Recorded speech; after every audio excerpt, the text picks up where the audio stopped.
Assalamualaikum warahmatullahi wabarakatuh. Um, Bismillahirrahmanirrahim. Assalatu wassalamu ala Rasulillah wa ala alihi wa sahbihi wa malah. Amma ba'du. Alhamdulillah kita bisa melaksanakan perkuliahan pada siang hari ini.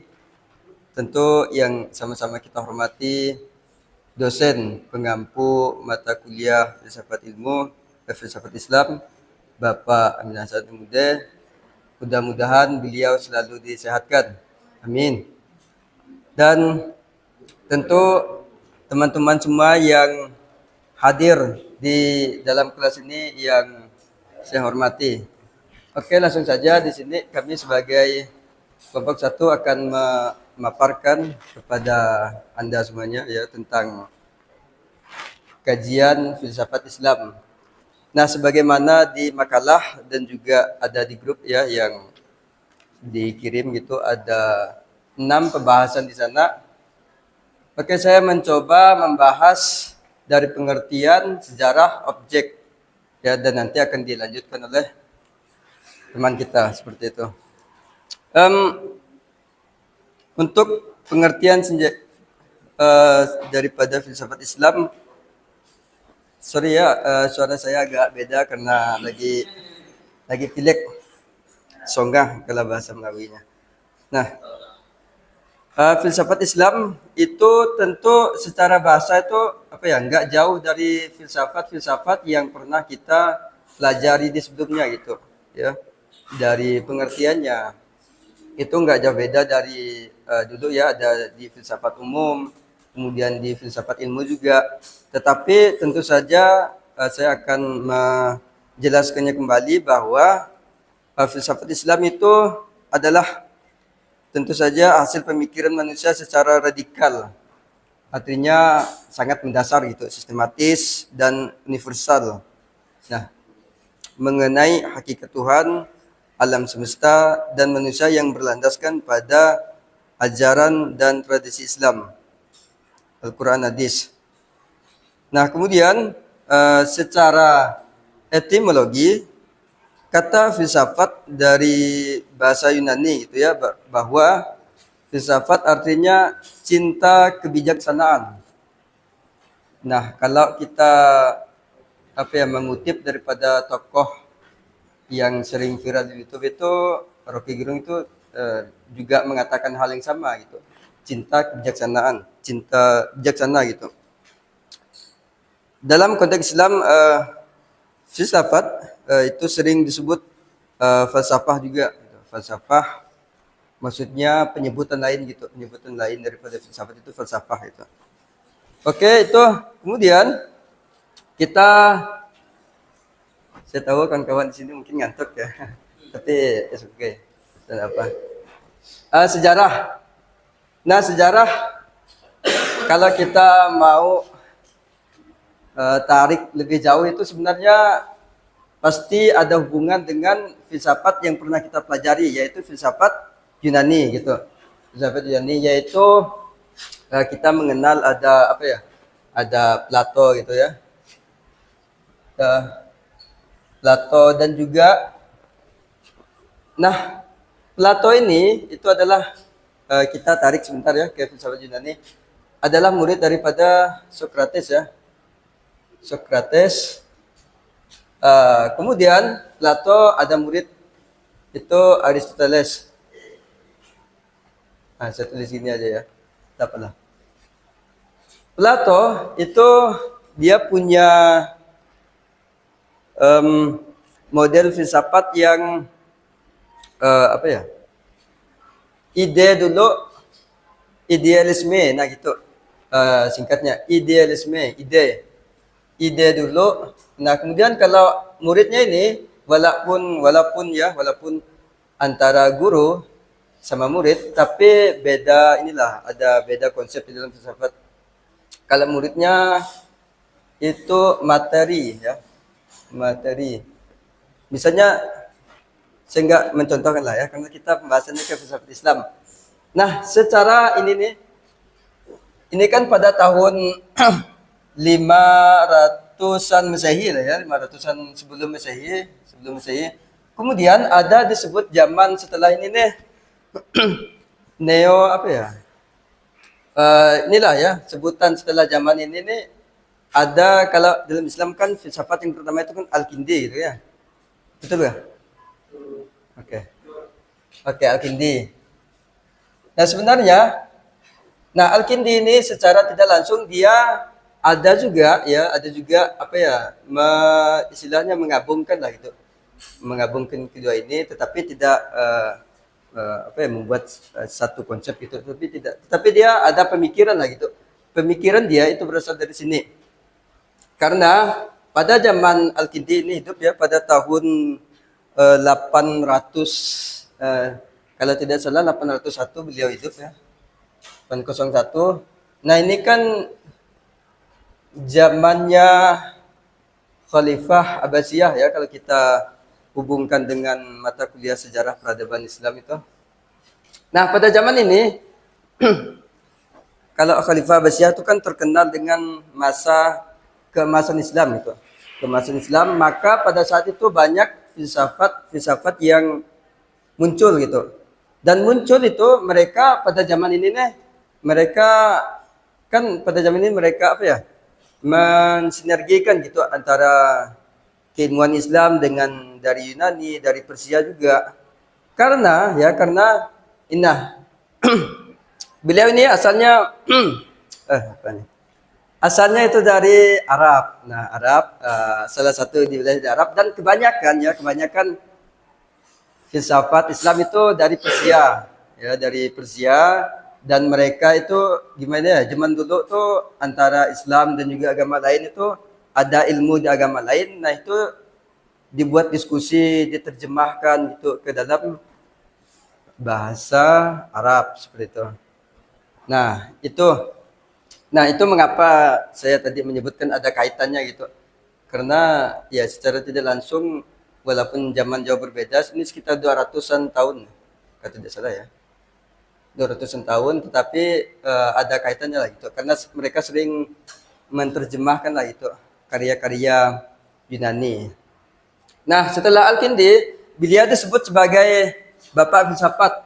Nah, saya menemukan sumber bahwa sebetulnya beliau bukan apa ya, Bapak Filsafat pertama kali memperkenalkan filsafat itu. Ada orang kemungkinan sebelum beliau. Nah, akan tetapi kebanyakan orang itu menemukan karya beliau, maka beliau dianggap sebagai orang pertama gitu yang memperkenalkan filsafat Islam. Ada kemungkinan orang lain ya, mungkin pendahulunya, akan tetapi kan kalau kita menelusuri seseorang itu kan dari karyanya gitu. Nah, belum ditemukan karya yang menunjukkan ada filsafat lain sebelum beliau gitu. Nah, setelah Al-Kindi ada Al-Farabi. Kemudian ini yang sebenarnya banyak, tapi ini yang kita familiar gitu ya. Di telinga kita ada Al-Kindi, kemudian Al-Farabi, kemudian Ibnu Sina. Nah, kita masuk kepada Ibnu Sina. Ibnu Sina sebenarnya apa dia istilah? Beliau disebut sebagai tokoh multifungsi gitu, multi ilmu. Karena beliau memiliki banyak keahlian gitu. Beliau di bidang dokter juga, filsafat juga, dan tentu di dalam keagamaan Islam juga beliau ahli gitu. Dan kemudian, nah ini pada ketiga masa ini itu disebut dengan masa klasik. Nah, masa klasik kalau kita jarakkan antara zaman ini ke zaman kita sekitar berapa kemarin saya ngitung 200 lupa gak, itulah mungkin lama lah ya. Nah, ini zaman klasik. Kemudian Setelah ini ada filsafat-filsafat yang kemarin juga telah kita bahas bersama ya. Ada uh, Surawandi itu tahun 1100-an gitu. Tahun 1100-an. Kemudian ada Muta'aliyah dibangun oleh Mullah Sadra pada tahun 1600-an yang berusaha mensinergikan gitu antara filsafat, teologi Islam gitu dan tasawuf. Nah, tasawuf ada juga pada masuk ranah filsafat.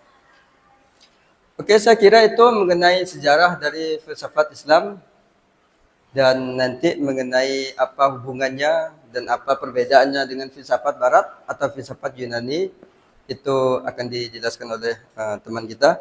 Nah, selanjutnya objek kajian filsafat. Nah, objek filsafat yaitu kayak ya sama juga ya kita lagi-lagi kembali ke filsafat yang pernah kita pelajari. Itu sama. Ada sedikit perbedaan gitulah, tetapi tidak jauh berbeda seperti itu. Ada ontologi, hakikat keberadaan, maksudnya membahas Tuhan kan. Itu objeknya itu. Ada ontologi, ada epistemologi, kemudian ada epistemologi itu kan maksudnya adalah mencari kebenaran gitu antara perpaduan akal dan juga wahyu. Nah, itu yang kedua. Kemudian yang ketiga ada aksiologi. Nah, seperti itu. Intinya dia tidak jauh dari Tuhan ya, tidak jauh dari Tuhan, alam ya gitu ya. Objek-objek yang dikaji daripada filsafat. Oke, saya kira itu karena kita keterbatasan waktu ya, mungkin ada juga yang ngantuk. Selanjutnya sama-sama kita mendengarkan penjelasan dari saudara kita Sahrul Jaman. Silahkan Pak. Oke, siap.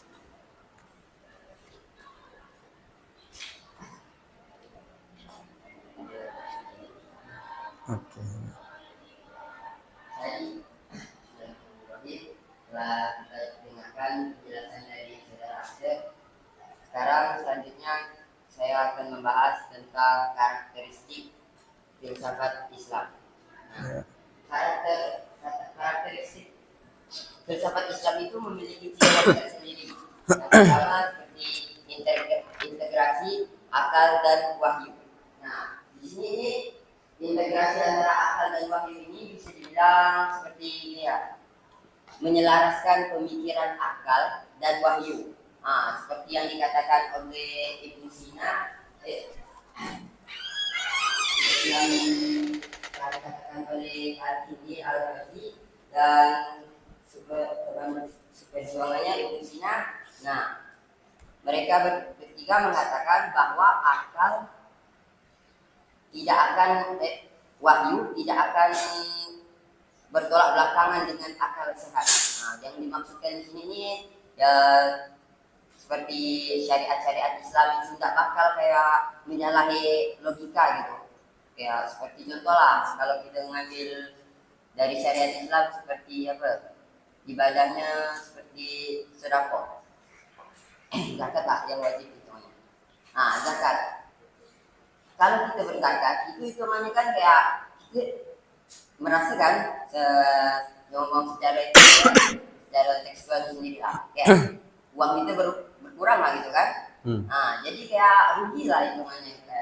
Tapi kalau kalau kita lihat dari sisi sederhananya, nah tapi akan tetapi seperti yang kita ketahui, zakat itu ditujukan kepada orang yang kurang mampu. Nah, dan kalau kita pikirkan lagi, dunia ini berputar kan, ada istilah dunia itu berputar, kadang di atas, kadang di bawah. Nah, dari zakat ini kita bisa ambil kesimpulan seperti kalau seandainya kita yang berada di bawah, kita yang menerima zakat tersebut, nah, bukankah itu termasuk suatu kebaikan atau suatu yang bisa dibilang menguntungkan bagi kita? Nah, awalnya mungkin kita pertama saat kita mampu, kita mengeluarkan zakat tersebut. Akan tetapi setelah kita ketika kita kurang mampu ataupun tidak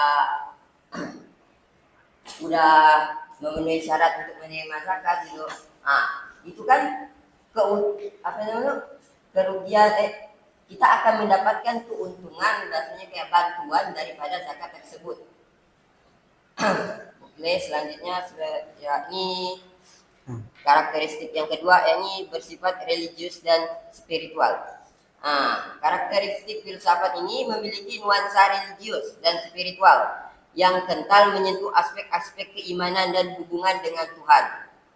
Tadi seperti yang dikatakan, telah disampaikan oleh saudara Afsir, salah satu objek dari kajian filsafat Islam ini yakni Tuhan.